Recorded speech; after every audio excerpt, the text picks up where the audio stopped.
This is OwlUp, where learning happens in minutes, not hours. For a deeper journey, explore all our courses at owlup.co. Now, let's dive in.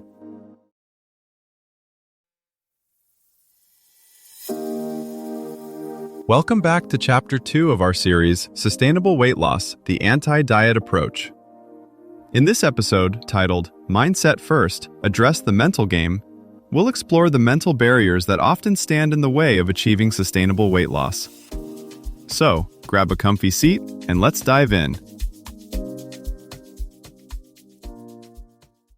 Most people don't quit diets because they're weak. They quit because the mental rules they're following make success almost impossible. You can white-knuckle any plan for a while, but if the story in your head doesn't change, your weight will quietly drift back. People often try to change their bodies while keeping the exact same relationship with food, movement, and themselves. That's like repainting the walls in a house where the foundation is quietly cracking. It looks different for a bit, but the same problems keep showing up in new places. Research is blunt about this. The people who keep weight off don't just find a better plan. They think about the whole project differently. Their goal shifts from, how fast can I change my body, to, how well can I take care of this body for the rest of my life? That shift sounds subtle, but it changes which choices feel worthwhile, which slip-ups feel survivable, and how you talk to yourself when things get hard.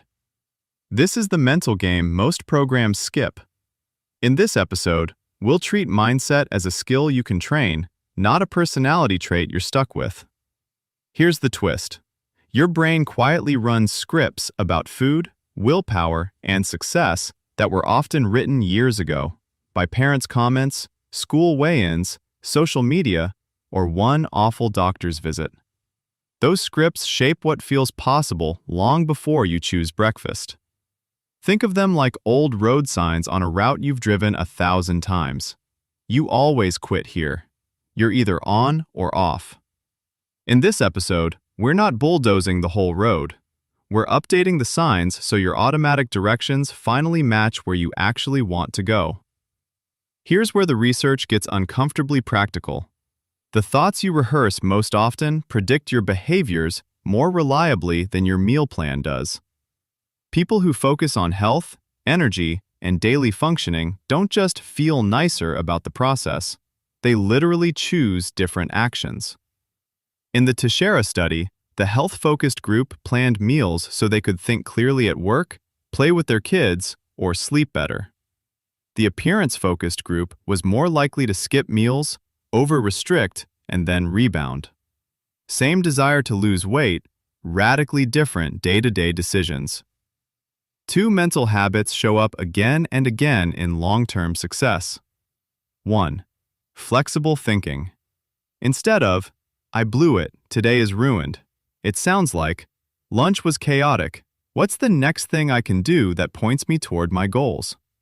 That tiny shift shortens how long a slip lasts, from a weekend to an evening to a single decision. 2. Curious, not critical attention. Successful maintainers don't just log food, they notice context, mood, stress, sleep, who they were with. The National Weight Control Registry data show that tracking this kind of information helps people catch patterns early, like, I snack hardest after tense meetings, or Sunday nights are danger zones. Think of stress and self-talk as quiet levers on your physiology. Chronic stress pushes cortisol up. You may feel hungrier, crave fast energy, and store more around your midsection. Hard self-criticism adds stress, while self-compassion reliably reduces it and, in trials, cuts binge episodes by about 1/3. That's not being soft, that's using biology in your favor. Mindfulness fits here too. When you train attention to check in with your body, before, during, and after eating, you're strengthening brain regions that read hunger and fullness signals. fMRI work suggests you're literally turning up the volume on I've had enough and turning down the pull of autopilot eating. One analogy to keep in mind, Updating this mental OS is like a medication titration in medicine. Small, gradual dose changes, monitored over time, lead to more stable results than massive, one-time shocks. You're not looking for one heroic mindset overhaul.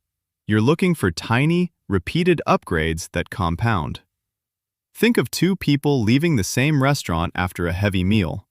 One says, "I'm disgusting, I'll starve tomorrow." The other quietly notes, "That was more than I needed. Next time, I'll stop at the fries." Same situation, but they're training opposite mental habits. The first rehearses punishment, the second rehearses adjustment. Over months, those tiny mental reps diverge like two paths in a forest. Concrete example. Someone in the National Weight Control Registry noticed every regain started after crunch time at work. Instead of blaming no willpower, she treated it like a detective case, added a 10-minute walk after her shift, and pre-planned an easy dinner. She didn't need more discipline, she needed better data about her own patterns. A cooking metaphor helps here. Your thoughts are like seasoning.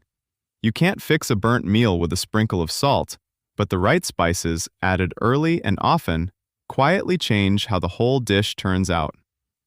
Over time, this mental OS can quietly reshape your environment. Instead of chasing motivation, you'll start arranging days so the easiest choice is usually the helpful one. Like stocking your kitchen the way a good chef preps a workstation, so better meals almost cook themselves. As wearables and coaching tools get smarter, they'll nudge you when stress spikes or sleep drops, but your practiced responses will decide whether those pings become noise or genuine turning points. When you treat weight loss like learning an instrument, the mistakes stop being verdicts and start being feedback. You miss a note, adjust your fingers, and try again. No one smashes the guitar. This week, notice one tricky moment, tweak a tiny habit around it, and replay. Over time, those small edits become a new song your body can trust. To go deeper, here are 3 next steps. 1. Re-listen to the Mindset First, Address the Mental Game episode, and, as you hear each limiting belief example they mention, like, "I'm not ready yet," or "I need everything perfect first," pause the episode and plug that exact phrase into the free Belief Transformer worksheet from the Life Coach School. Search it online to run the full thought, feeling, action cycle. 2. Grab Carol Dweck's Mindset, The New Psychology of Success on Kindle or audiobook, and, over the next week, listen specifically to the chapters on fixed versus growth mindset. Then use the free companion journal prompts from her site to rewrite one business or performance goal in growth mindset language that matches what the podcast calls playing to win, not to avoid losing. 3. Install the free Insight Timer or Calm app and use a 10-minute performance mindset or athlete mental rehearsal meditation today, visualizing yourself in the exact scenario the episode talks about, for example, launching, selling, or performing, while practicing the replacement thoughts they suggested so your nervous system experiences the new mindset, not just thinks about it. This was OwlUp, your daily step forward. To keep learning with structured courses and more insights, go to owlup.co. Until tomorrow!